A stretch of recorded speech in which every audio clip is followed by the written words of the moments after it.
We were discussing functions and types of CBS, commercial banking, commercial banks. So এখানে যেটা দেখতে পাচ্ছি আমরা সেটা হলো the funds of the commercial bank belong to the general public, that means general depositors, এবং এটা short notice এ যেটা withdraw করা যায়. Therefore, commercial banks prefers to provide credit for a short period.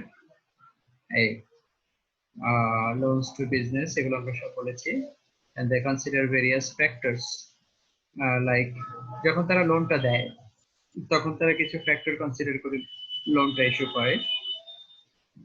যারা লোন নেবে ইনভেস্টর অথবা loan receiver borrower of the fund, তার সে টাকাটা কি পারপাসে ইউজ করবে। বিজনেসে যদি সে ইউজ করে তাহলে বিজনেসের সাইজটা কেমন। তোমরা হয়তো খেয়াল করবে, মাঝখানে তোমাদের হোয়াটসঅ্যাপে একটা দিয়েছিলাম যে কোনো ফার্ম, একটা বিস্কিট কোম্পানির এক্সাম্পল দিয়ে বলেছিলাম তোমাদেরকে যে একটা ফার্ম যখন ফান্ড ক্রাইসিসের মধ্যে পড়ে তখন সে চাইলে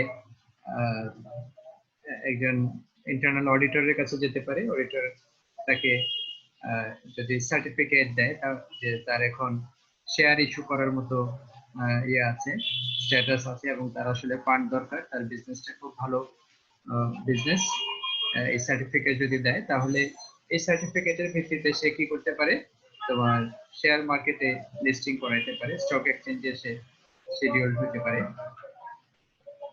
এবং এভাবে করে সে তার শেয়ার মার্কেটে বিক্রি করে ওখান থেকে প্রচুর এটাকে কি বলে যে ক্যাপিটাল গেইন করতে পারে। তো এখানে আমরা যেটা দেখছি যে যেটা ফ্যাক্ট হওয়ার কথা, মানে যেটা আসলে হওয়ার কথা, সেটা হচ্ছে যে বিজনেসের সাইজ যদি ভালো হয়, বিজনেস যদি প্রফিট ওরিয়েন্টেড বিজনেস হয়, তার যদি ভালো রিটার্ন আসে, কিন্তু আনফরচুনেটলি আমরা দেখি যে অনেক সময় প্রফিটটাকে মানে এটাকে কি বলে প্রলিফারেশন বা এটাকে খুব গ্রো করে বা এক্সাজারেট করে দেখানো হয়, ঠিক আছে।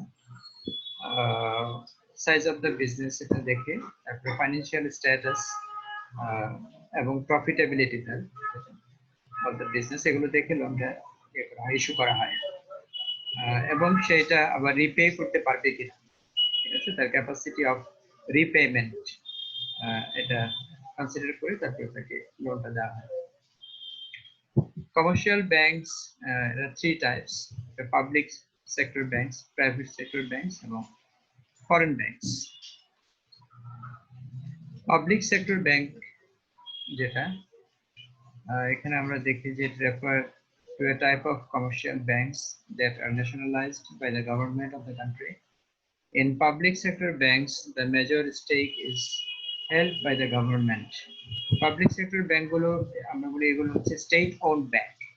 স্টেট ওন্ড ব্যাংক বলে এটা এই জন্য স্টেট ওন্ড যে মেজর শেয়ার হচ্ছে তার গভর্নমেন্টের, ঠিক আছে, এবং গভর্নমেন্ট বোর্ড অফ ডিরেক্টরস থেকে নিয়ে শুরু করে ম্যানেজমেন্ট, রিক্রুটমেন্ট, এই সমস্ত বিষয়গুলো গভর্নমেন্ট টেক কেয়ার করে, ঠিক আছে। তো এই জন্য এটাকে আমরা বলছি যেগুলো হচ্ছে পাবলিক সেক্টর ব্যাংক। এই ম্যাটেরিয়াল গুলো ইন্ডিয়ান ম্যাটেরিয়াল, এই জন্য এখানে ইন্ডিয়ান ব্যাংকের নাম আছে। আমরা যদি একটু ঘুরে আসি আমাদের বাংলাদেশের কি অবস্থা একটু দেখি, যদি বাংলাদেশের যে ব্যাংকিং সেক্টর, এটা হচ্ছে আমাদের বাংলাদেশের ব্যাংকস গুলো। এখানে কিছু ব্যাংকস যেমন আছে তোমার সোনালী ব্যাংক, জনতা ব্যাংক, রূপালী ব্যাংক, বেসিক ব্যাংক এবং বাংলাদেশ ডেভেলপমেন্ট ব্যাংক। এই ব্যাংকগুলো হচ্ছে স্টেট ওন বা যে public sector bank. 6 state-owned commercial banks which are fully or majority owned by the government of Bangladesh. হয় fully অথবা major share যেটা সেটা major contribution to government. এরপরে কিছু আছে স্পেশালাইজড ব্যাংকস, SDBs, তিনটা আছে স্পেশালাইজড ব্যাংক। এদেরকে স্পেশালাইজড বলা হয় এই কারণে যে এদের পারপাসটা স্পেশালাইজড। যেমন বাংলাদেশ কৃষি ব্যাংক, যে তার সমস্ত ফাংশন হচ্ছে তোমার কৃষি এগ্রিকালচারাল লোন অথবা এগ্রিকালচারাল যে সেক্টর আছে এগ্রিকালচার এন্ড এলআই সে সমস্ত পারপাসে সে হচ্ছে যে তার অপারেশনটা চলে। যেমন আমরা যদি একটু এখানে আসি যে বাংলাদেশ কৃষি ব্যাংক তার যে ওয়েবসাইট আছে আমরা যদি একটু ঘুরে আসি তাহলে খুব ইজিলি আমরা এখানে দেখতে পাচ্ছি যে তার চার্টার কোর বিজনেসের মধ্যে তার ডিপোজিট স্কিম আছে, ক্রেডিট প্রোগ্রামস আছে, সার্ভিসেস আদার সার্ভিস, কর্পোরেট ফাইন্যান্সিং আছে, এক্সপোর্ট ফাইন্যান্সিং এবং কারেন্সি টুডে। আজকে তার যদি কোনো এক্সচেঞ্জ হয়, যেমন এই যে এটা এখানেও আছে এই এক্সচেঞ্জ রেট কারেন্সি টুডে, যেমন ডলার কেনা হচ্ছে 87 টাকা করে এবং বিক্রি করা হচ্ছে 88 টাকা করে। দেখতে পেয়েছো $1 1 টাকা লাভ। কেউ যদি $100 এক্সচেঞ্জ করে, হ্যাঁ, মানে 8,700 টাকা সে পাবে $100 থেকে। মানে ব্যাংক তার কাছ থেকে কিনে নেবে 8,700 টাকা দিয়ে। আবার ব্যাংক যখন আরেকজনের কাছে বিক্রি করবে, ঠিক একই ব্যক্তি কিছুক্ষণ আগে ধরো সে ডলার লাগছে না, বিক্রি করে দিয়ে গেল না, এরপরে 1 ঘন্টা পরে সে যদি তার আবার ডলার প্রয়োজন হয়, সে কিনতে গেলে তাকে 100 টাকা বেশি দিতে হবে। ঠিক আছে, এই যে 87 টাকা করে কিনে সে 88 টাকা করে বিক্রি করছে। তার 1,000 টাকা এখান থেকে সে লাভ করে ফেলবে। 87,000 টাকা দিয়ে সে কিনবে এবং বিক্রি করবে 88,000 টাকা। $100 1,000 টাকা সে লাভ করবে। বুঝতে পেরেছ? এক্সচেঞ্জ, এটা ব্যাংকের লাভ যদি এটা করতে পারে। তো এখানে বিভিন্ন ধরনের আছে, তার অফার চলছে, বিভিন্ন ধরনের ডিপোজিট স্কিম গুলো আছে। কি ডিপোজিট স্কিম আছে? ফরেন রেমিটেন্স, এই গেটওয়ে গুলো দিয়ে কৃষি ব্যাংকের কাছে ফরেন রেমিটেন্স আসতে পারে। তারপরে তোমার এই যে ডিপোজিট স্কিম গুলো আছে। আর বেসিক্যালি কোর বিজনেস এখানে ক্রেডিট প্রোগ্রাম যেগুলো দেখাচ্ছে, সে ক্রেডিট প্রোগ্রামে সবগুলাই এই যে ক্রপ লোন, সে লোনটা দিচ্ছে কোথায়? শস্য, ধান, গম, এরকম জুট, এগুলো যদি কেউ করে, হুইট বা গম, তাহলে সে ওখান থেকে লোন পাবে। ফিশারিজ লোন আছে, লাইভ স্টক এন্ড এটা কি আমাদের কত বর্ষ চলছে ক্রেডিট প্রোগ্রামস গুলো, যেমন ক্রপ লোন যদি দেখি। দেখো আমি এটা এই জন্য দেখাচ্ছি যে আমি যখন তোমাকে প্রশ্ন করব, যে বলেছি ক্রিয়েটিভ প্রশ্ন করব, আমি কিন্তু এখান থেকে ইনফরমেশন নিয়ে প্রশ্ন করব, ঠিক আছে, এবং সেখান থেকে তোমাদেরকে অ্যান্সার করতে বলবো। সো এমন হতে পারে যে তোমাকে হয়তো ব্যাঙ্গুলার ওয়েবসাইট ভিজিট করতে হতে পারে, ঠিক আছে। এই জন্য আমি তোমাকে এটা অন হ্যান্ড দেখিয়ে দিচ্ছি। ক্রপ লোন, এটা sanctioned on annual basis, credit passbook is issued to each borrower. এখানে কি বলছে তারা? Out of total annual allocation of loan portfolio, 60% is earmarked for crop financing. The credit program covers all the seasonal crops produced in the country. The loan is disbursed as per norms set by the Bangladesh Bank. The rate of interest for this sector is 9%. The rate of interest may, however, vary from time to time. Both the landowner and sharecroppers are normally the target group for this loan. তাহলে land ওনার যারা আছে, জমির মালিক, চাষবাস যারা করে, এবং share ক্রপার্স যারা আছে, যারা বর্গা চাষী, শেয়ার ক্রপার্স বর্গা চাষী, অন্যের জমি সে অনেকটা লিজ নিয়ে সেখানের মধ্যে চাষ করে, অথবা শেয়ার এসে করে, এটা যে ওই জমিটা আমি চাষ করব, সেখান থেকে 70% ক্রপ আমি নিয়ে নিব এবং 30% ক্রপ আপনাকে দিব। আপনার যেহেতু জমি, আপনি 30% বা 40% ক্রপ পাবেন, আর আমি যেহেতু ওই জমিতে আমার জমি নাই, আমি শ্রম, আমার অর্থ সবকিছু দিয়ে আমি এটা করবো এবং আমি সেখান থেকে 60% নিয়ে নিব, 40% আপনি পাবেন, ঠিক আছে, যেহেতু এটা আপনার জমি। তাহলে এভাবে করে তার জমি ফেলে রাখার থেকে সে 40% শেয়ার পেলেও তো কম না। 10,000 টাকা যদি হয় তাহলে সে 4,000 টাকা পাবে, আর 6,000 টাকা পাবে যে চাষ করছে সে। Normally the target group for this loan marginal farmers আর also eligible for the loan. প্রান্তিক চাষি যারা একেবারেই যাদের কোনো কিছু নাই। তো তাহলে এখানে এই ক্রপ লোনের ব্যাপারে আমি ভেবেছিলাম আরো হয়তো স্কিম থাকবে এখানে বা আরো কিছু অপশন থাকবে, তো সেটা এখানে দেখতে পাচ্ছি না। তো এই ক্রেডিট প্রোগ্রাম গুলোর জন্য কোর বিজনেস,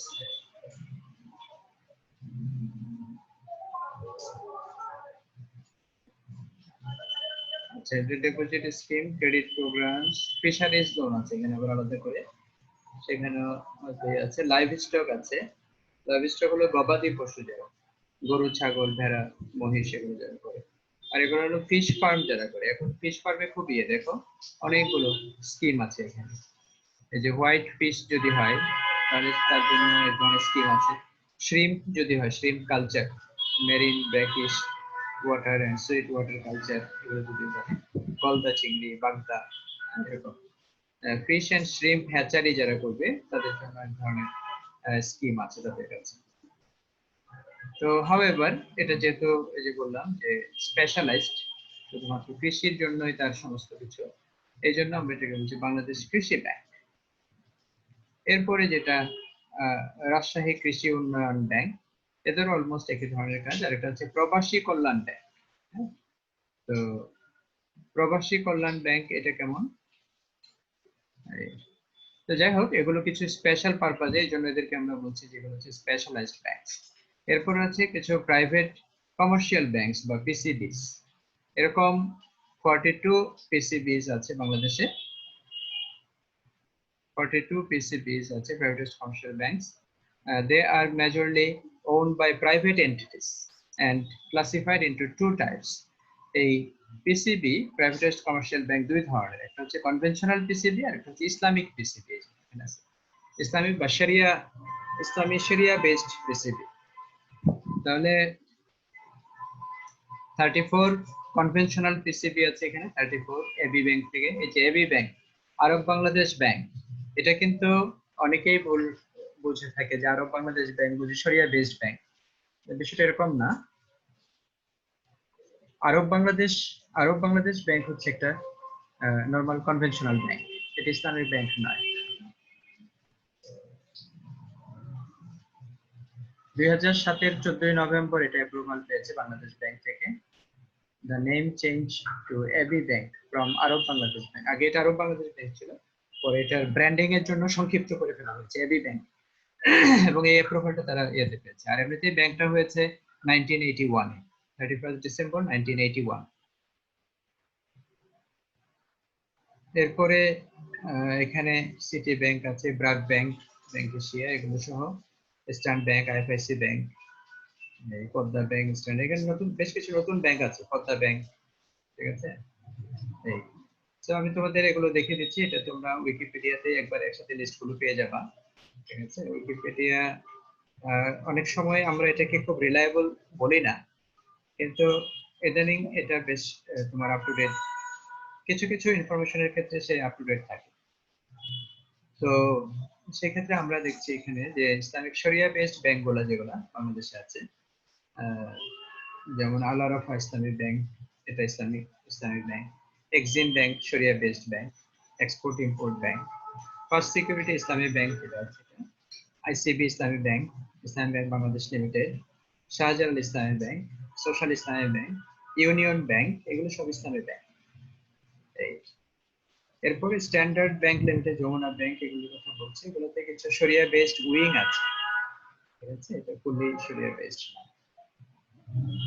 আর কিছু আছে যেগুলোকে বলে ফরেন ব্যাংকস, ঠিক আছে। আমরা আমাদের ম্যাটেরিয়ালস এর মধ্যে দেখিয়েছি তিন ধরনের ব্যাংক আছে। একটা পোবালি ব্যাংক, কি বলে পাবলিক ব্যাংক, প্রাইভেট ব্যাংক, এবং আরেকটা হচ্ছে ফরেন ব্যাংকস। তো এখানে আমরা দেখেছি আমাদের বাংলাদেশেও যেগুলো আছে private commercial banks, public bank শুরুতে দেখেছি, এরপর হচ্ছে ফরেন ব্যাংকস। আর আমাদের দেশে আবার দুই ধরনের আরো প্রাইভেট কমার্শিয়াল ব্যাংক আছে, একটা কনভেনশনাল ব্যাংক, আর হচ্ছে শরিয়া বেসড ব্যাংক, ইসলামিক ব্যাংক। আর কিছু আছে যেগুলোকে বলে non scheduled bank, Non-scheduled banks are licensed only for specific function and objective. তাদের কিছু ফাংশন এবং অবজেক্টিভের জন্য যেগুলো ব্যাংকিং এর সাথে ম্যাচ করে সেগুলোর জন্য তারা লাইসেন্স পেয়েছে এবং do not offer the same range of services as schedule ব্যাংকগুলোর মধ্যে তারা ফুল রেঞ্জের ওই সার্ভিসগুলো দিতে পারে না, এই জন্য তাদেরকে নন শিডিউল ব্যাংক বলা হয়। There are now 5 non-scheduled banks in Bangladesh. Answer VDP উন্নয়ন ব্যাংক, তারপরে কর্মসংস্থান ব্যাংক, গ্রামীণ ব্যাংক, এরপর হচ্ছে জুবিলি ব্যাংক, আর একটা হচ্ছে পল্লী সঞ্চয় ব্যাংক। আরো অনেকগুলো নন ব্যাংক ফাইন্যান্সিয়াল ইনস্টিটিউশনস আছে। নন ব্যাংক ফাইন্যান্সিয়াল ইনস্টিটিউশন, প্রচুর non bank financial institution, Agrani SME financing company, Bangladesh finance and investment company limited, Bangladesh infrastructure finance fund limited, এরকম। স্পেশালাইজড ফাইন্যান্সিয়াল ইনস্টিটিউশন আছে কিছু, semi formal, Bangladesh house building finance corporation. তুমি যদি মানে flat কিনতে চাও তাহলে তুমি তাদের সাথে কমিউনিকেট করতে, তারা তোমাকে ফ্ল্যাটের জন্য লোন দিবে। এই পল্লী কর্ম সহায়ক ফাউন্ডেশন আছে, পিকেএসসি।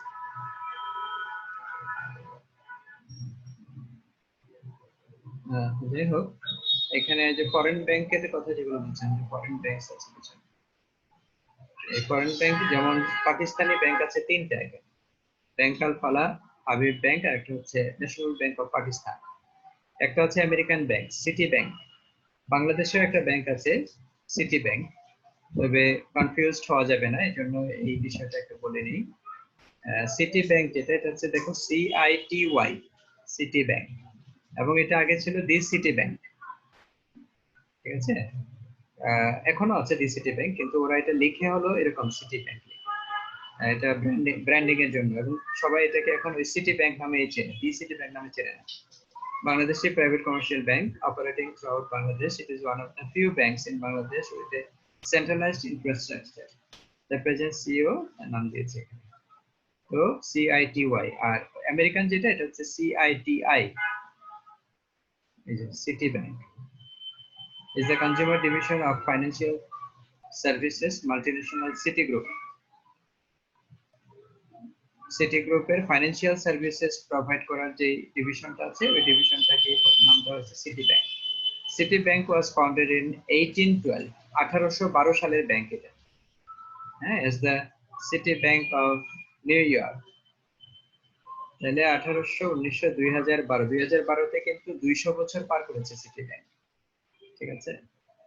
এখন এটার বয়স হচ্ছে 208 বছর বা 209 বছর নিউ ইয়র্কে, and later became first national city bank of New York.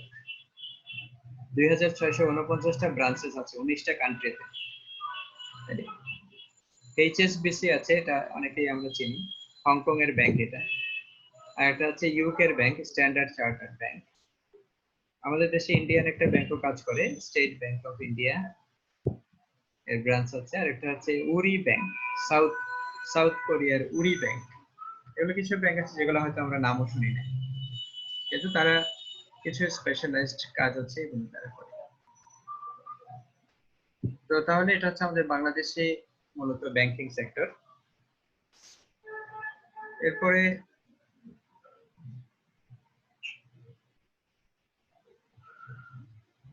Public গেল, প্রাইভেট গেল, foreign banks refer to commercial banks that are headquartered in a foreign country, যেটার হেডকোয়ার্টার হচ্ছে ফরেন কান্ট্রিতে, দেশের বাইরে, but operate branches in different countries.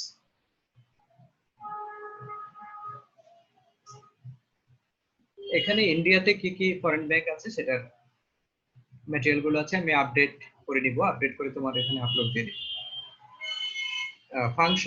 Function গুলো same, যে কোনো ব্যাংকেরই, কমার্শিয়াল ব্যাংকের ফাংশন গুলো হচ্ছে, যেমন এখানে দেখানো হচ্ছে দুই ধরনের ফাংশন আছে,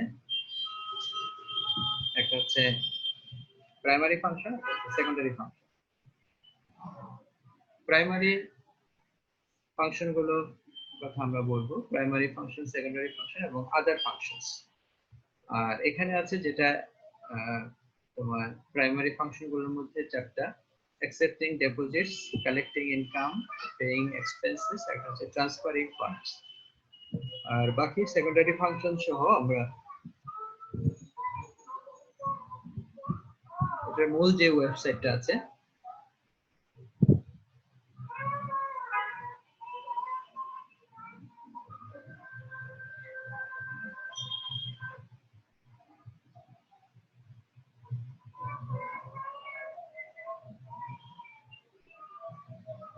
deposit accept করার যে ব্যাপার, it implies that commercial banks are mainly dependent on public deposits. তো এখানে deposits এর কয়েকটা ইয়ে আছে kinds, যেমন একটা বলছে demand deposit। ডিমান্ড ডিপোজিট হচ্ছে ইউজুয়ালি একটা সেভিংস অ্যাকাউন্টে যে ধরনের ডিপোজিট রাখা হয়, যে আমি যে কোনো সময় ডিপোজিটটা আবার উঠিয়ে নিয়ে যেতে পারবো। It refers to kind of deposits that can be easily withdrawn by individuals without any prior notice to the bank. In other words, the owners of these deposits are allowed to withdraw money anytime by simply writing a check. তুমি check দিয়ে যে কোনো সময় তোমার টাকাগুলো উঠিয়ে নেবে। These deposits are the part of money supply as they are used as a means for the payment of goods and services as well as debts.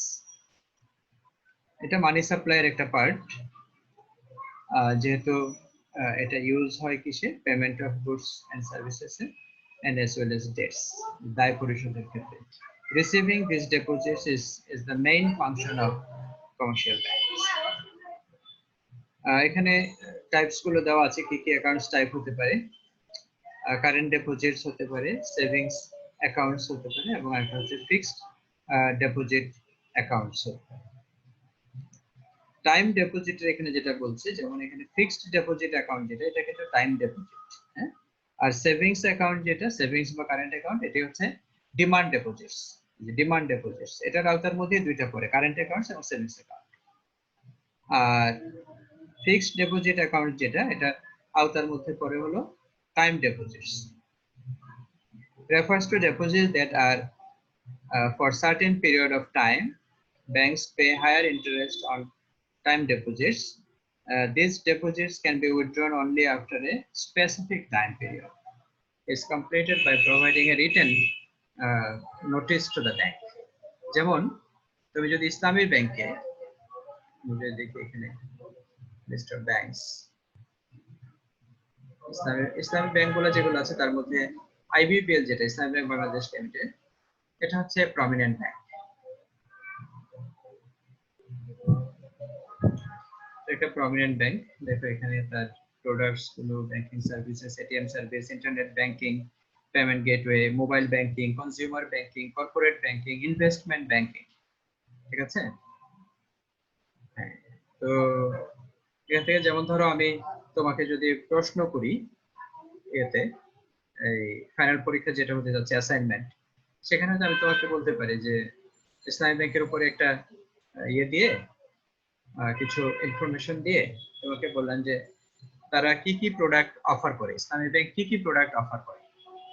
তো এটা তো তোমার কোনো বইয়ে নাই, এটা পাওয়ার জন্য তোমাকে ইসলামী ব্যাংকের ওয়েবসাইট ভিজিট করতে হবে, ঠিক আছে।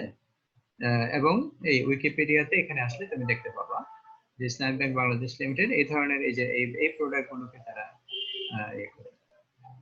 ইসলামী ব্যাংকের রেভিনিউ কি অবস্থা সেটা দেখাচ্ছে, এই যে 27.413 বিলিয়ন টাকা, আর ইউএস ডলার হচ্ছে 0.352 billion US dollar. November 2013 statistics, operating income, net income, total assets. islamicbankbd.com, আমরা যদি আমাদের এই যে ওয়েবসাইটে চলে যাই, 1 লক্ষ কোটি টাকা আমানতের মাইলফলক অতিক্রম করলো ইসলামী ব্যাংক বাংলাদেশ লিমিটেড, ঠিক আছে। তার পরিমাণ মে মাসে 461 মিলিয়ন মার্কিন ডলার এবং জুন মাসে 575 মিলিয়ন মার্কিন ডলার তাদের সম্ভবত রেমিটেন্স হিসেবে এসেছে। However, তোমার এই যে এখানে এগুলো আছে তাদের আইবিপিএল আই স্মার্ট, এই তো তুমি অ্যাপ হিসেবে ডাউনলোড করে নিতে পারো তোমার সেল ফোনে, যে তোমার অ্যাকাউন্ট থেকে। তাহলে এখান থেকে তুমি খুব সহজেই যে কোনো ধরনের ইনফরমেশন পেয়ে যাবে। এখানে যদি আসি আমরা তাদের যে products and service, deposit products, investment products, একটা হচ্ছে রুরাল ডেভেলপমেন্ট স্কিম, আরডিএস বলে। আরডিএস আমি আরডিএস এর উপর একটা কোশ্চেন করতে পারি তোমাদের, ফান করবে, এটা মাথায় রাখবে। তাহলে এক হচ্ছে প্রোডাক্টস আর এক হচ্ছে সার্ভিসেস, যেগুলা এসএমই সার্ভিস, এনআরবি সার্ভিস, তারপর foreign exchange business service, locker service আছে, অফশোর ব্যাংকিং সার্ভিসেস, যেগুলো হয়তো আমরা যে কিছুক্ষণ আগে যেখানে দেখছিলাম ওখানে এই সার্ভিসগুলো আছে।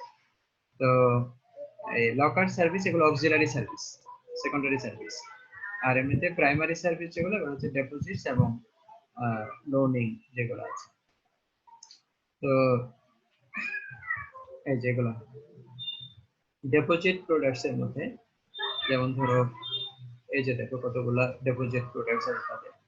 আল ওয়াদিয়া কারেন্ট অ্যাকাউন্ট আছে, মুদারাবা সেভিংস অ্যাকাউন্ট, মুদারাবা টার্ম ডিপোজিট অ্যাকাউন্ট এমটিডিআই, আর মুদারাবা সেভিংস অ্যাকাউন্ট ইউজ নরমাল যে আমরা দেখেছি যে এখানে কি বলে এই যে ডিমান্ড ডিপোজিটস, এটা হচ্ছে টাইম ডিপোজিট। তাহলে sorry, current account, Mudaraba savings account, এগুলো হচ্ছে ডিমান্ড ডিপোজিটস। আর মুদারাবা টার্ম ডিপোজিটস যেটা, এটা এটা কিন্তু আবার টাইম ডিপোজিট, ডিমান্ড ডিপোজিট না। কেন? কারণ এমটিডিআর এর একটা ফিক্সড টাইম থাকে। এরপরে মুদারাবা স্পেশাল নোটিস অ্যাকাউন্ট আছে, মুদারাবা হজ সেভিংস অ্যাকাউন্ট আছে, স্পেশাল সেভিংস পেনশন অ্যাকাউন্ট যেটা, মুদারাবা সেভিংস বন্ডস আছে, মুদারাবা মান্থলি প্রফিট ডিপোজিট অ্যাকাউন্ট, মুদারাবা মোহর সেভিংস অ্যাকাউন্ট। এই যে বিয়ে করতে গেলে মোহর দিতে হয়, ঠিক আছে? তো মোহর তোমার কাছে যদি না থাকে তুমি কি করে দিবে? মেয়েরা দিবে না, এটা ছেলেরা দিবে, ছেলেদের জন্য। মুদারাবা মোহর savings account MMS, as per Islamic Sharia it is fard, এটা ফরজ মোহর দেওয়া, for a husband to pay Moharana to his wife, ঠিক আছে? তোমরা এটা আল্লাহর রহমতে বেনিফিশিয়ারি পাবে ইনশাআল্লাহ। কিন্তু আমাদের দেশে যে কালচার, আনফরচুনেটলি এমন একটা ক্রিটিক্যাল সিচুয়েশন আমরা ক্রিয়েট করে রেখেছি এখানে, যে বিয়ের সময় আমরা এক হচ্ছে একটা প্রবলেম ক্রিয়েট করি যে অনেক বেশি মোহরানা চার্জ করে দেই, যেটা একটা হাজবেন্ড বা একটা ছেলের পক্ষে পে করা মুশকিল হয়ে যায়। এই জন্য একটা ছেলে টাকা জমাইতে জমাইতে তার মূল বিয়ের বয়স কিন্তু পার হয়ে যায়। তোমাদের যেটা আগে 30-40 বছরের আগে তো ছেলেরা বিয়ে করতে পারে না, দেখি 35-40 বছর হয়ে যায় বিয়ে করতে। তো এটা কি, এটা টাকা জমায়, কারণ বিয়ের সময় তার দেওয়া লাগবে, তো ওয়াইফে দেওয়া লাগবে 10 লাখ 15 লাখ এরকম, আত্মীয় স্বজনকে গরু মহিষ খাওয়াইতে হবে এরকম। এখন কথা হচ্ছে যে তোমার এই আল্লাহর রাসূল কিন্তু সাল্লাল্লাহু আলাইহি সাল্লাম তো এটা বেঁচে গেছে, এখন অনেকে বিয়ে করে বলতেছে টাকা পয়সা বেঁচে যাচ্ছে, টাকা পয়সা বেঁচে যাচ্ছে। হ্যাঁ, এই জন্য পছন্দ হইলে আল্লাহর নাম নিয়ে মোটামুটি এই কাজী অফিসে গিয়ে বিয়ে শাদী করে ফেলা যায়। বিয়ে করলে তখন সমস্যা আছে, মান সম্মানের সমস্যা আছে তখন। মান সম্মান, এখন তো অনেক টাকা দিয়ে মান সম্মান কেনা লাগতেছে তাহলে। হ্যাঁ, তো যাই হোক, অসুবিধা নেই। আমার এক বন্ধু আছে ডাক্তার, সে তার সামনের বাসার মেয়ে একটাকে পছন্দ হয়েছে, নিয়ে বিয়ে করে ফেলছে। তো পরে তার মা বাসা থেকে বের করে দিচ্ছে। যাই হোক, আচ্ছা, এই however, তো যেটা আমরা বলছিলাম এখানে, যে এখানে মেইন ফিচার হচ্ছে বিভিন্ন ধরনের অ্যামাউন্ট জমা করা যায়। 500 টাকা আছে, 1000, 2000, 3000, 4000, 5000 টাকা করে, এভাবে 5 ইয়ার্স থেকে 10 ইয়ারের 10 বছর পর্যন্ত টার্ম আছে। 10 বছর যদি হয়, দেখো তুমি 5000 টাকা করে যে জমা করো, তাহলে কত হবে? 1 বছরে 60,000 হবে, 10 বছরে হবে 6 লাখ। এই 6 লাখের উপরে আবার ব্যাংক তোমাকে প্রফিট দেবে। প্রফিট 10 বছরে 6 লাখের উপরে প্রফিট 2 লাখের উপরে ছাড়াই যাবে, 2-3 লাখ হয়ে যাবে। তো সেরকম যদি হয়, তাহলে হয়তো দেখা গেল যে হয়তো 6 লাখের উপরে এটা 10 লাখও হয়ে যেতে পারে 10 বছরে, বলা যায় না। তো 10 লাখ টাকা হলে মোটামুটি একটা প্রিপারেশন নেওয়া যায়। তো রিকোয়ার্ড ডকুমেন্টস কি কি লাগবে? অ্যাকাউন্ট ওপেনিং ফর্ম 2 কপি, পাসপোর্ট সাইজ লাগবে 1 কপি, ফটোগ্রাফ, নমিনি লাগবে একজন, আইডেন্টিফিকেশন প্রুফ লাগবে, identification proof like national ID card লাগবে, passport, chairman certificate, minimum deposit করতে হবে 500 টাকা। এই ইন্ট্রোডিউসারের একটা সিগনেচার লাগবে, ওটা ব্যাংকের একজন অফিসার হতে পারে অথবা ওই একই ব্যাংকে অ্যাকাউন্ট আছে এরকম একজনের সিগনেচার নিয়ে গেলে হয়ে যায়। তো এটা হচ্ছে মোহরানা যেটা আমরা বললাম। তারপরে মুদার, এটা হচ্ছে মুদারাবা সেভিংস বন্ড আছে এখানে, মোহর। তারপরে ওয়াকফ ক্যাশ ডিপোজিট আছে।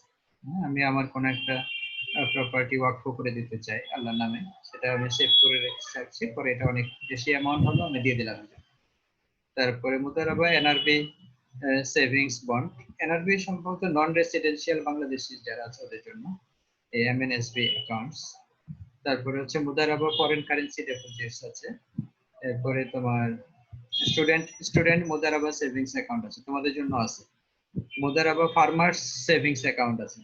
তাহলে 1 2 3 4 5 6 7 8 9 10 11 12 13 14 দেখছো 15টা 14টা বা 15টা এখানে আছে প্রোডাক্ট। তো in the perspective of this accounts the bank is মুদারিব। ঠিক আছে, যে আমরা পড়ি ইসলামিক ব্যাংকিং এ যে মুদারিব কে বাই সাহেবুল মাল কে, তাহলে এখানে হচ্ছে মুদারিব হচ্ছে কে? ব্যাংক। এন্ড কাস্টমার্স আর সাহেব আল মাল, কাস্টমাররা হচ্ছে অর্থের মালিক, ঠিক আছে, বা সম্পদের মালিক। সাহেবুল মাল, সাহেব মানে মালিক আর মাল হচ্ছে সম্পদ। On behalf of depositors, the bank invests their deposited money and distributes minimum 65% of investment income earned through deployment of Mudaraba funds among Mudaraba depositors after the closing of the year. ঠিক আছে? তো ব্যাংকের যে investment income হয়, investment ইনকামের 65% তারা distribute করে দেয় বিভিন্নভাবে। যেমন মনে করো যে 100 লোক বা 1000 লোক ধরো অ্যাকাউন্ট করলো, সেই তাদের হয়তো 1000 লোক 1000 টাকা করে দিল, তাহলে এখান থেকে ইনকাম হলো ধরো 10 লাখ টাকা।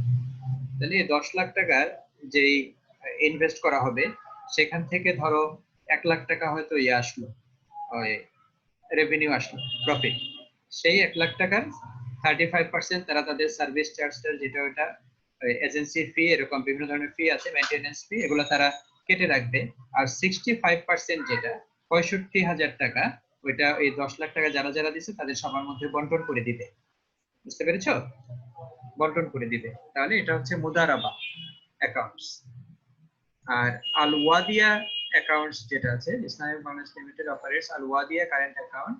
The principles of Al Wadiya: the bank commits to refund money deposited in these accounts on the demand of customers.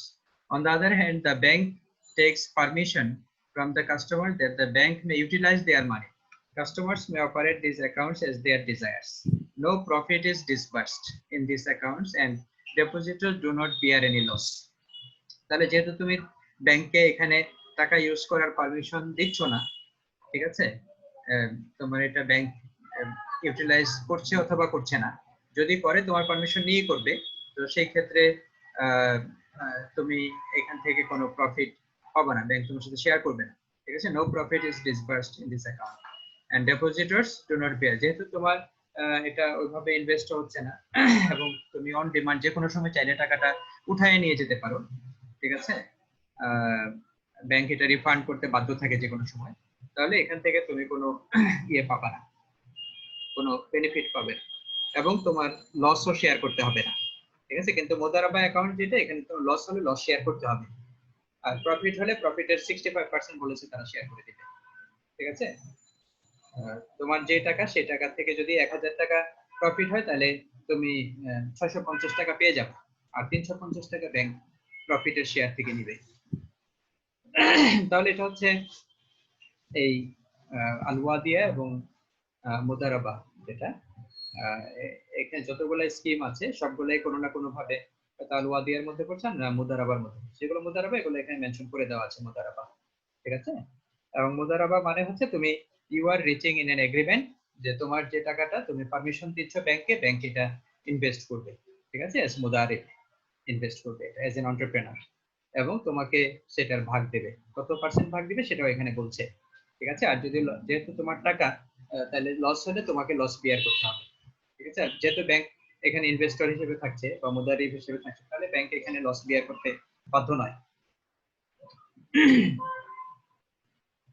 যেহেতু টাকাটা ব্যাংকের না, ঠিক আছে, যেহেতু টাকার মালিক তুমি। তো এই ধরনের বিষয়গুলো এখানে আছে প্রোডাক্টস এর মধ্যে, ডিপোজিট প্রোডাক্টস আর হচ্ছে ইনভেস্টমেন্ট প্রোডাক্টস। আমরা দেখি এই যে ইনভেস্টমেন্টের কতগুলো মোড আছে, বাই মোড। এটা কিন্তু আমাদের একটা চ্যাপ্টারও আছে, আমাদের যে কোর্স আউটলাইন, সেই কোর্স আউটলাইনে একটা চ্যাপ্টার আছে ইসলামিক ব্যাংকিং নিয়ে, তো তোমরা এগুলো এখান থেকে পড়তে পারো। বাই মুদারাবা আছে, তারপরে ইস্তিসরার আছে, তারপরে বাই মুয়াজ্জাল আছে, বাই সালাম, ইস্তিসনা, বাই আসসারফ, মুদারাবা, মুশারাকা, এরপরে এইচপিএসএম যেটা হায়ার পারচেজ এন্ড শিরকাতুল মিল্ক।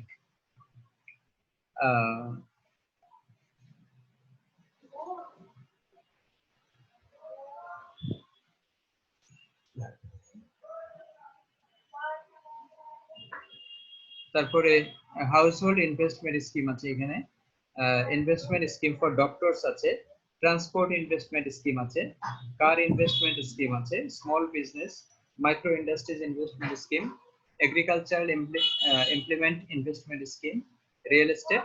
তাহলে আমরা দেখছি দুইটা দিক। একটু আগে আমরা যে বিষয়গুলো দেখলাম সেগুলো হচ্ছে যে ব্যাংকের ডিপোজিট কালেকশনের জন্য কতগুলো স্কিম আছে সেটা, আর এখানে আমরা যেটা দেখতে পাচ্ছি সেটা হচ্ছে ব্যাংক ইনভেস্ট করতেছে কোথায় কোথায়, ঠিক আছে। রিয়েল এস্টেটে ইনভেস্ট করছে, তারপরে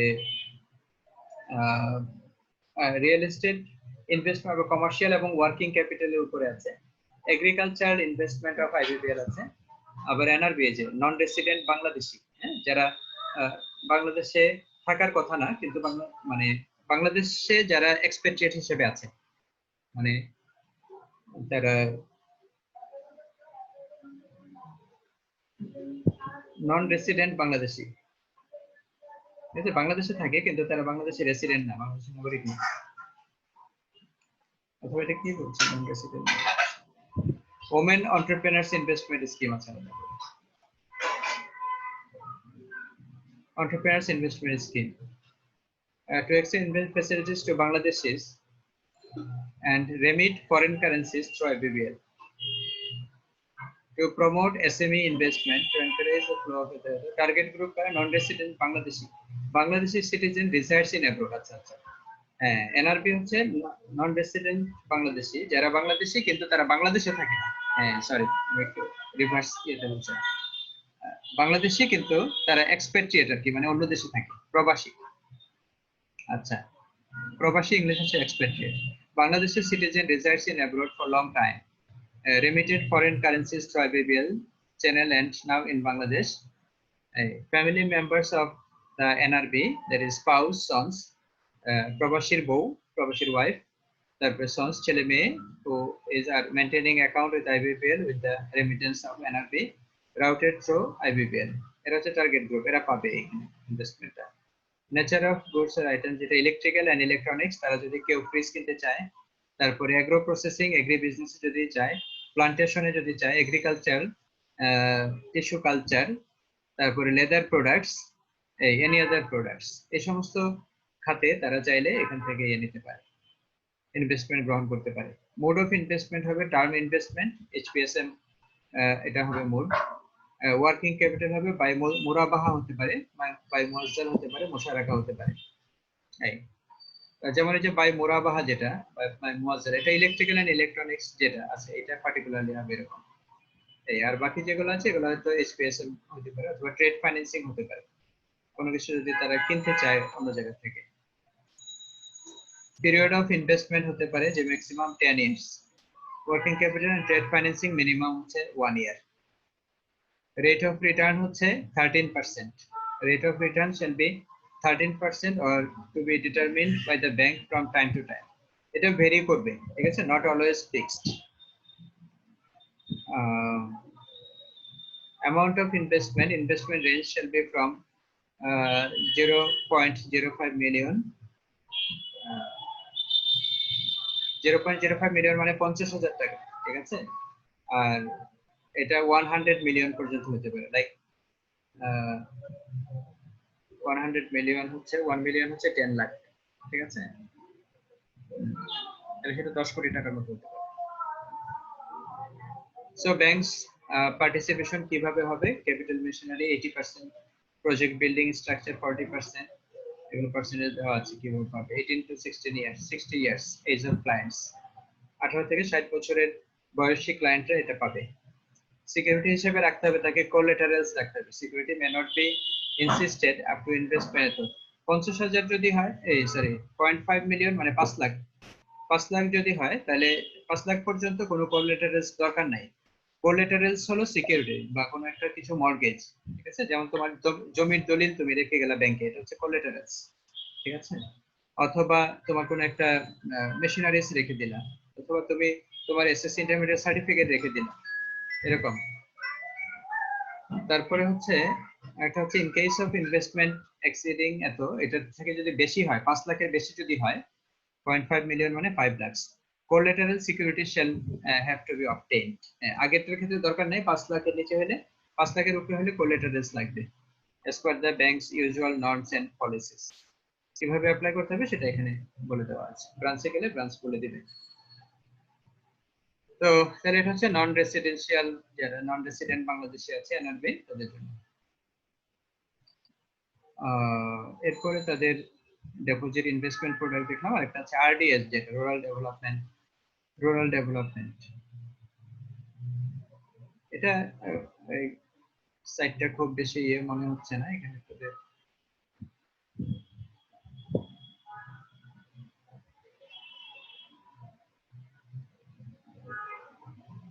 ইন্ট্রোডাকশন, অবজেক্টিভ, এই জিনিসগুলো আছে।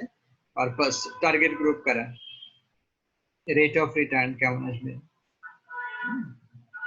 The rate of return is 12.5%. Timely repayment is encouraged by offering 2.5.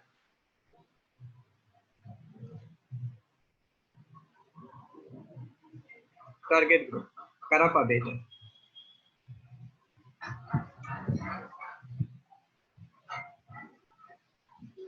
Able-bodied and industrious rural poor, যারা সক্ষম,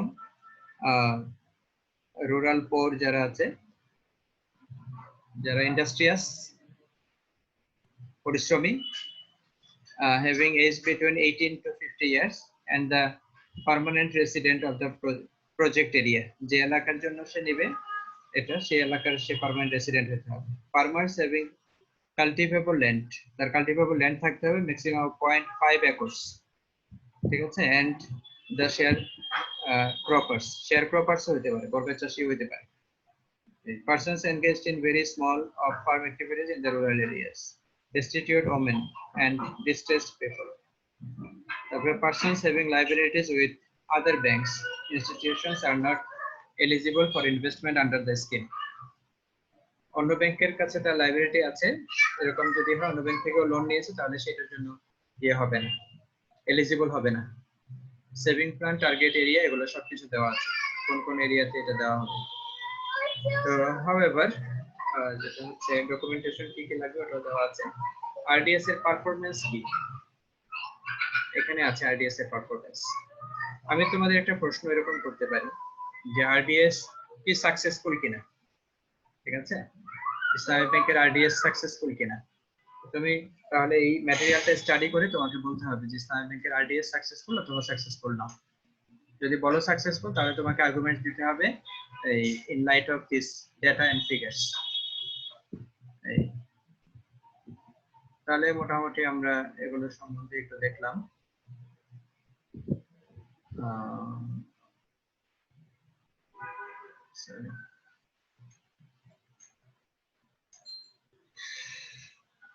অ্যাডভান্সিং লোনস, এরপরে কিছু সেকেন্ডারি ফাংশন আছে, কিছু সেকেন্ডারি ফাংশন আছে।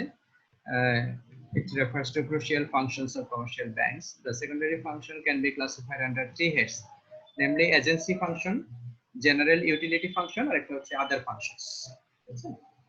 তো এজেন্সি ফাংশন কিরকম, যেমন collecting checks, refer to one of the important functions of commercial banks. The banks collect checks and bills of exchange on the behalf of their customers through clearinghouse facilities provided by the central bank.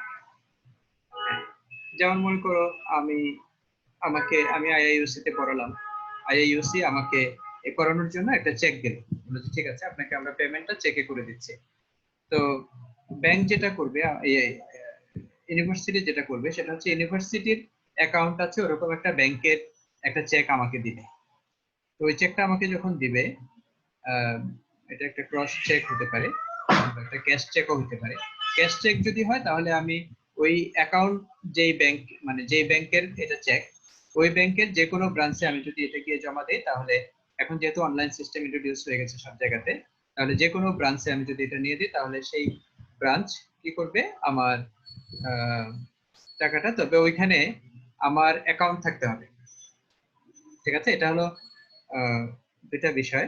একটা হলো যদি cash check হয় তাহলে ওই ব্যাংকের যে কোনো ব্রাঞ্চে নিয়ে দিলেই আমাকে সে টাকাটা দিয়ে দিবে, কারণ সে খুব ইজিলি ইউনিভার্সিটির অ্যাকাউন্টে ঢুকে ওই অ্যামাউন্টটা ডেবিট করে দিবে এবং আমাকে ক্যাশ দিয়ে দিবে, শেষ। অথবা আরেকটা কাজ হতে পারে, সেটা হলো যদি ইউনিভার্সিটি ওই চেকটার কর্নারে দাগ দিয়ে দেয় তাহলে সেটাকে বলা হয় ক্রস চেক অথবা দাগ কাটা চেক। ওই চেকটা আমি নিয়ে আসবো, নিয়ে এসে আমার কোনো একটা অ্যাকাউন্ট, সাপোজ ইসলামী ব্যাংক আমাকে দিল, কি বলে, ইসলামিক ইউনিভার্সিটি আমাকে চেক দিল ইসলামী ব্যাংকের চেক, যেহেতু তাদের অ্যাকাউন্ট আছে ইসলামী ব্যাংকে, আমাকে ইসলামী ব্যাংকের চেক দিল। আমি কি করলাম, আমার অ্যাকাউন্ট আছে হলো ইয়েতে, ধরো সাপোজ এটা হচ্ছে এক্সিম ব্যাংকে, তো আমি এক্সিম ব্যাংকে এনে ওই ইসলামী ব্যাংকের চেকটা জমা দিয়ে দিব। জমা দিয়ে দিলে কি করবে, এই এক্সিম ব্যাংক এই টাকাটা ইসলামী ব্যাংক থেকে আনাই নিবে, এটাকে বলে ক্লিয়ারিং। ঠিক আছে, হ্যাঁ এটাকে বলে ক্লিয়ারিং। ক্লিয়ারিং তাহলে ব্যাংক, এই যে এক ব্যাংক আরেক ব্যাংকের থেকে মানে চেক এর মাধ্যমে যে টাকাটা নিয়ে আসছে এটা হচ্ছে ক্লিয়ারিং। তো এই ক্লিয়ারিং সার্ভিস দেয়, এটা হচ্ছে কালেক্টিং চেকস। আর এটা হচ্ছে collecting income. Constitute another major functions of commercial banks. Commercial bank collect dividends, pension, salaries, rents, and interests on investment on behalf of their customers. A credit voucher is sent to customer for information when any income is collected by the bank. Income যেমন আইআইইউসির income কি, আইআইইউসির income হচ্ছে student থেকে যে payment আছে সেটা। তো স্টুডেন্টের payment দেখা গেল আইআইইউসি সরাসরি তার ক্যাশে বসে নেয় না, সে যে ব্যাংকের সাথে ইয়ে করছে, অ্যাকাউন্ট মেনটেন করছে, সেই ব্যাংককে সে বলে দিল যে আপনাদের অ্যাকাউন্টে সরাসরি আমাদের স্টুডেন্টরা এসে টাকা জমা দেবে, এবং সেখানে ইউনিভার্সিটির একটা পে স্লিপ থাকলো সেই ব্যাংকের কাছে, ওই পে স্লিপে করে স্টুডেন্ট কি করলো, টাকা জমা দিল।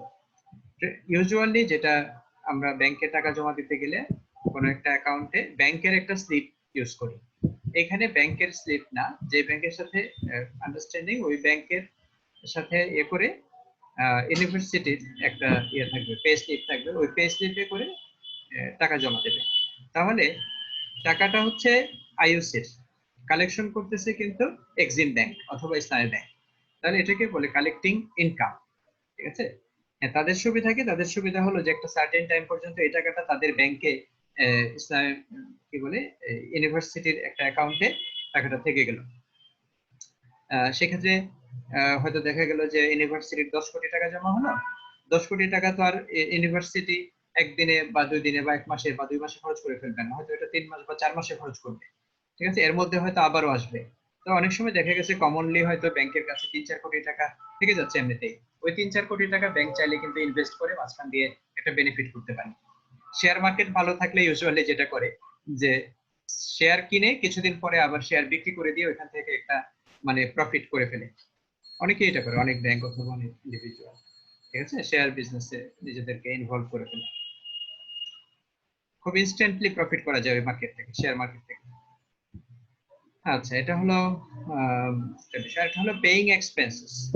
হ্যাঁ, যেমন ধরো একদিকে স্টুডেন্টের থেকে কালেকশন করলো, কালেক্টিং ইনকাম, আবার অন্যদিকে হয়তো দেখা গেল যে আইআইইউসি একজন একটা বিল্ডিং করে দিল, অথবা আইআইইউসি কারোর কাছ থেকে একটা ফার্নিচার কিনলো, তখন আইআইইউসি হয়তো ওই ব্যাংকের একটা চেক ইস্যু করে দিল ওই এর কাছে, যিনি সেলার তার কাছে। সেলার কি করলো, ইউনিভার্সিটিকে ফার্নিচার পৌঁছায় দিল এবং ওই চেকটা নিয়ে গিয়ে ওই ব্যাংক থেকে টাকাটা নিয়ে নিল। তাহলে টাকাটা সরাসরি পে হলো না, পে হলো ব্যাংকের মাধ্যমে। তাহলে ব্যাংক কি করছে, পেইং এক্সপেন্সেস। এই various obligation customer such as, আবার অনেক সময় কি হয় যে টেলিফোন বিল, অনেকে এগুলো অক্সিলারি সার্ভিস বলে banking, telephone bills, insurance premium, school fee, rent, এগুলো ব্যাংকের মাধ্যমে কিন্তু পে করা হয়। ঠিক আছে। এছাড়াও ব্যাংকের জেনারেল ইউটিলিটি ফাংশন আছে কিছু। জেনারেল ইউটিলিটি ফাংশনের মধ্যে একটা আছে প্রোভাইডিং লকার ফ্যাসিলিটিস, এরপর হচ্ছে ইস্যুইং ট্রাভেলার্স চেক, তারপর হচ্ছে তোমার ডিলিং ইন ফরেন এক্সচেঞ্জ, আর একটা হচ্ছে ট্রান্সফারিং ফান্ডস। লকার ফ্যাসিলিটিস হলো ব্যাংকের মধ্যে তোমার একটা ইয়ে থাকবে, ড্রয়ার থাকবে, ক্যাবিনেট থাকবে, ফাইল ক্যাবিনেটের মতো এরকম ক্যাবিনেট থাকবে। এই ক্যাবিনেটের যে এটা লক থাকবে, তোমার কাছে চাবি দিয়ে দেওয়া হবে, তুমি ওটার মধ্যে নিয়ে তোমার ভ্যালুয়েবলস গুলো রেখে দিয়ে আসবে। এবং এই যে তুমি ওর এখানে একটা ফ্যাসিলিটি এনজয় করছো, তার একটা স্পেস ইউজ করছো, সেই জন্য সে তোমার কাছে চার্জ করতে পারে, নাম্বার ওয়ান। অথবা যদি ওই ব্যাংকে তোমার অ্যাকাউন্ট থাকে, তাহলে এই সার্ভিসটা সে তোমাকে ফ্রিও দিতে পারে, লকার ফ্যাসিলিটি যেটা। হ্যাঁ, এটা তুমি দেখবে যে অনেক ব্যাংকের ওখানে লেখা থাকে লকারস অ্যাভেলেবল হিয়ার। ঠিক আছে, তুমি চাইলে ওখানে লকারের মধ্যে রেখে দিয়ে আসতে পারো, এবং সেটা পেইডও হতে পারে, আনপেইডও হতে পারে। এবং এটাকে আমরা লয়ের ভাষায় বলি কন্ট্রাক্ট অফ বেলমেন্ট। এই কন্ট্রাক্ট অফ পেমেন্ট যেটা, এটা আমরা জানি যে এটা গ্র্যাচুইটাস পেমেন্ট হতে পারে, নন গ্র্যাচুইটাস পেমেন্ট হতে পারে। গ্র্যাচুইটাস পেমেন্ট যদি হয়, সেটা হচ্ছে এখানে কোনো রিমুনারেশন ইনভলভমেন্ট থাকবে না। আর যদি নন গ্র্যাচুইটাস পেমেন্ট হয়, তাহলে রিমুনারেশন ইনভলভমেন্ট থাকবে। লকার সার্ভিসের জন্য যদি কোনো পেমেন্ট নেয় ব্যাংক, তাহলে এটা নন গ্র্যাচুইটাস পেমেন্ট। আর যদি কোনো চার্জ না নেয়, তোমার অ্যাকাউন্ট আছে বলে এটা তোমাকে ফ্রি অফ চার্জ দিয়ে দিল লকার সার্ভিস, তাহলে এটা হবে গ্র্যাচুইটাস পেমেন্ট। এরপরে হচ্ছে ইস্যুইং ট্রাভেলার্স চেক। কোনো ট্রাভেলার সে বিদেশে যাচ্ছে, টাকা ক্যারি করা হয়তো প্রবলেম, সে চাইলে একটা ট্রাভেলার্স চেক নিয়ে যেতে পারে, যেটা সে অন্য জায়গাতে গিয়ে কনভার্ট করে নেবে into money. It implies that banks issue travelers check to individuals for traveling outside the country. Travelers checks are the safe and easy way to protect money while traveling. Foreign exchange dealings গুলো bank করে থাকে, যেমন সমস্ত ব্যবসায়ীরা যারা foreign trade করে, foreign trade করতে গেলে আমরা জানি যে পেমেন্ট, যেটা পেমেন্টটা খুব ইজি হয় না। পেমেন্টটা অনেক সময় ক্যাশ টাকায় করা যায় না, এবং অনেক সময় চেকে, আমাদের দেশে যেরকম চেক থাকে, যেমন পে অর্ডার অথবা ডিমান্ড ড্রাফট, এগুলোর মাধ্যমে আমরা পে করতে পারি, কিন্তু অথবা নর্মাল চেকেও পে করতে পারি, কিন্তু এটা বিদেশে ওইভাবে করা সম্ভব হয় না। পেমেন্ট বিদেশে পেমেন্ট করতে হলে যেটা ভাইটাল একটা ইনস্ট্রুমেন্ট আছে, সেটাকে বলে এলসি। এলসি হলো লেটার অফ ক্রেডিট, তোমাদের আইডিয়া আছে অনেকে। লেটার অফ ক্রেডিট আছে, এলসি, মাস্টার এলসি আছে, ব্যাক টু ব্যাক এলসি আছে। তাহলে এই এলসি গুলো ওপেন করার জন্য এবং অনার করার জন্য দুইটা ব্যাংকের ইনভলভমেন্ট দরকার হয়। একটা হচ্ছে বায়ার্স ব্যাংক, আর একটা হচ্ছে সেলার্স ব্যাংক। যে বায়ার্স ব্যাংক, সে রিকোয়েস্ট করবে, মানে বায়ার তার ব্যাংকে রিকোয়েস্ট করবে যে তুমি আমার জন্য একটা এলসি ওপেন করতে। কেন? আমি ওই সেলার, যে যার কাছ থেকে আমি হয়তো গার্মেন্টস প্রোডাক্ট কিনতেছি, অথবা র ম্যাটেরিয়ালস কিনতেছি, অথবা অন্য কোনো ফিনিশড গুডস কিনতেছি, আমি তাকে পে করতে চাই। তাহলে এখানে এভাবে করে বায়ার্স ব্যাংকে একটা এলসি ওপেন হবে, এবং সেই এলসির একটা কপি পাঠানো হবে সেলার্স ব্যাংকে। সেলার্স ব্যাংকে পাঠালে পরে সেই সেলার যখন কনফার্ম হবে যে ওখানে এলসি গেছে, তখন সেলার কি করবে, শিপমেন্ট করবে প্রোডাক্টটা। শিপমেন্ট করার পরে এটা যখন বায়ারের কাছে শিপমেন্ট হয়ে যাওয়ার পরেই মোটামুটি গুডস হ্যান্ড ওভার হয়েছে ধরে নেওয়া যায়। হ্যাঁ, তো সেই ক্ষেত্রে যদি কনফার্ম হয় যে গুডস হ্যান্ড ওভার হয়ে গেছে, তখন বায়ারের কাছ থেকে যখন গ্রিন সিগন্যাল পাওয়া যাবে তখন এই সেলারের ব্যাংক যেটা আছে সে এলসিটাকে অনার করবে, টাকাটা সেলারকে দিয়ে দিবে। অথবা সেলার যদি এখান থেকে কোনো অ্যাডভান্স নিতে চায়, অথবা সেলার যদি অন্য কারো কাছ থেকে কোনো প্রোডাক্ট কিনতে চায়, যেমন ধর একটা গার্মেন্টস কোম্পানি, সে শার্ট বানায়, তার শার্ট বানানোর জন্য কাপড় লাগবে, সেই কাপড়টা কিনতে চায় আরেকজন বিক্রেতার কাছ থেকে। সে নিজেই তো একটা বিক্রেতা, কিন্তু সে তো শার্ট বিক্রেতা। এখন সে যে কাপড় কিনবে, ফেব্রিক কিনবে আরেক জায়গা থেকে, অথবা কটন কিনবে, অথবা বাটন কিনবে, ঠিক আছে? তো তার তো এখন তো সে আবার বায়ার হয়ে গেল, তো তার আবার আরেকজনের সেলার আছে, এখন সেও একটা এলসি ওপেন করবে। এই এলসিটা সে যদি চায় তাহলে তার বায়ার যে মূল এলসিটা তার কাছে পাঠিয়েছে, সেই এলসির এগেইনস্টে আরেকটা এলসি ওপেন করতে পারে র ম্যাটেরিয়াল কেনার জন্য। তাহলে এই যে এলসি, এটাকে বলা হয় ব্যাক টু ব্যাক এলসি, ঠিক আছে? সরি, এটা করতে পারে ব্যাংক, এই কাজগুলো করে। আরেক কিছু কাজ আছে ব্যাংকের, যেটা হলো ট্রান্সফারিং ফান্ডস। তারা টেলিফোন ট্রান্সফার যেটা টিটি, অথবা ইলেকট্রনিক ট্রান্সফার যেটা ই ট্রান্সফার, অথবা যে কোনো ধরনের draft by means of draft, PO যেটা পে অর্ডার, অথবা ডিডি যেটা ডিমান্ড ড্রাফট, এগুলোর মাধ্যমে সে ট্রান্সফার করতে পারে। তো এখানে যেটা বলছে যে আদার কিছু ফাংশন আছে তার, সেই আদার ফাংশনগুলোর মধ্যে আছে ক্রিয়েটিং মানি, সে মানি ক্রিয়েট করতে পারে। তারপরে তার যে ইলেকট্রনিক ব্যাংকিং আছে, এই কাজগুলো সে করে। এরপরে types of credit offered by commercial banks, কি কি ধরনের ক্রেডিট সে অফার করতে পারে, যেমন ব্যাংক লোন সে অফার করতে পারে, ক্যাশ ক্রেডিট অফার করতে পারে, ব্যাংক ওভারড্রাফট অফার করতে পারে, এবং কিছু ডিসকাউন্টিং এন্ড বিলস অফার করতে পারে। ব্যাংক লোনের ব্যাপারে এখানে এগুলো দেওয়া আছে।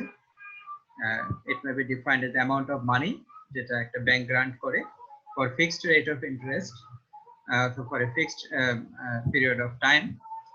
A commercial bank needs to follow certain guidelines. দেওয়া আছে সেটা। কিছু অ্যাডভান্টেজ আছে ব্যাংক লোনের, আবার কিছু লিমিটেশন আছে ব্যাংক লোনে। আর এটা হচ্ছে ক্যাশ ক্রেডিট। এটা হচ্ছে একটা arrangement made by the bank for the clients to withdraw cash exceeding their amount limit. এটাকে অনেক সময় আমরা ওভারড্রাফটও বলি, ওভারড্রাফট, ঠিক আছে? The cash credit facility is generally sanctioned for 1 year, but it may extend up to 3 years in some cases. In case of a special request by the client, the time limit can be further extended by the bank. The extension of the allotted time depends on the consent of the bank and past performance of the client. সে যদি আগে performance ভালো থাকে, যে ন্যায় দিয়ে দেয় এরকম হয়, তাহলে তার জন্য কিছু ফ্লেক্সিবিলিটি থাকতে পারে। Rate of interest charged by the bank on cash credit depends on the time duration for which the cash has been withdrawn and the amount of cash.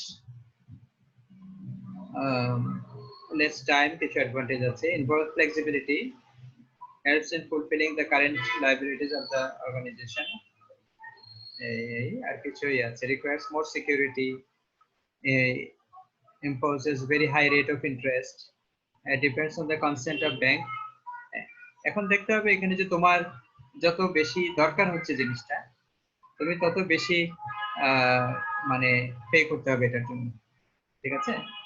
Usually আমরা যে ডিমান্ড সাপ্লাইয়ের যে বিষয়টা দেখি, যে ডিমান্ড যদি সাপ্লাইকে কোনোভাবে ডমিনেট করে, তাহলে সেখানে কিন্তু তোমার গুডসের প্রাইস বেড়ে যায়। ডিমান্ড যদি সাপ্লাইকে ডমিনেট করে, আর সাপ্লাই যদি ডিমান্ডকে ডমিনেট করে, তাহলে সেখানে প্রাইস কমে যায়, ঠিক আছে? Bank overdraft. The bank overdraft is the quickest means of the short-term financing provided by the bank. It is a facility in which the bank allows the current account holders to overdraw their current accounts by a specified limit. তোমার একটা current অ্যাকাউন্টে ধরো 1 লাখ টাকা আছে, তুমি চাইলে bank থেকে 1,20,000 টাকা উঠাই নিতে পারবা। The clients generally avail the bank overdraft facility to meet urgent and emergency requirements.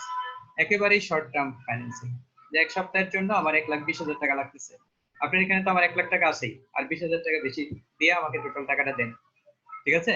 So মূলত ব্যাংক 20,000 টাকা দিল তাকে, 1,20,000 মানে 20,000 টাকা দিল, 1 লাখ টাকা তো তার এখানে জমাই আছে। So bank overdraft is the most popular form of borrowing and do not require any written formalities. The bank charges very low rate of interest on bank overdraft up to a certain time. Interest charge করলে আর কত charge করবে? 1,20,000 টাকা দিছে, তার 1 লাখ টাকা তো আমার এখানে জমা আছে কারেন্ট অ্যাকাউন্টে, আমি 20,000 টাকা না তাকে দিছি মূলত, তো এটার উপরে আর তেমন ইন্টারেস্ট কি? যাই হোক, এটা যাতে আমার ডকুমেন্টেশন দরকার হয় না, নমিনাল জাস্ট একটা ফর দ্য নেম সেক একটা ইন্টারেস্ট চার্জ করা হয়। Charges fee only on the amount exceeding the account limit, incurs high cost of the clients. এরপরে আর কিছু আছে discounting bills. Discounting of bills is a process of settling the bill of exchange by the bank at a value less than the face value before maturity date. According to section 126 of negotiable instrument, a bill of exchange is an unconditional order in writing addressed by one person to another, signed by the person giving it, requiring the person to whom it is addressed to pay on demand or at fixed or determinable future time a sum certain in money to order or to bear. The facility of discounting of bills is used by the organization to meet their immediate need of cash for settling down current liabilities. So এগুলো আছে, এবং এই ওয়েবসাইটে তোমরা যদি visit করো তাহলে দেখবে যে এখানে money market characteristics and constituents মানে এরিয়া, কনস্টিটিউয়েন্ট মানে এরিয়া অথবা স্কোপ, মানি মার্কেটের স্কোপ কতটুকু আছে। সো এই সবগুলো জিনিস এখানের মধ্যে আছে, আমি লিংকটা শেয়ার করে দেব তোমাদের এর সাথে গুগল ক্লাসরুমে। আমার মনে হয় যে তোমরা এগুলো পড়াশোনা করে নেবা। আর বাকি আমরা যেগুলো করেছি আজকে সম্ভবত আমাদের লাস্ট ক্লাস, এরপরে যদি কোনো কিছু দরকার হয় তাহলে তোমরা আমাকে কল করবে, আমি ইনশাআল্লাহ I will extend all my cooperation to you.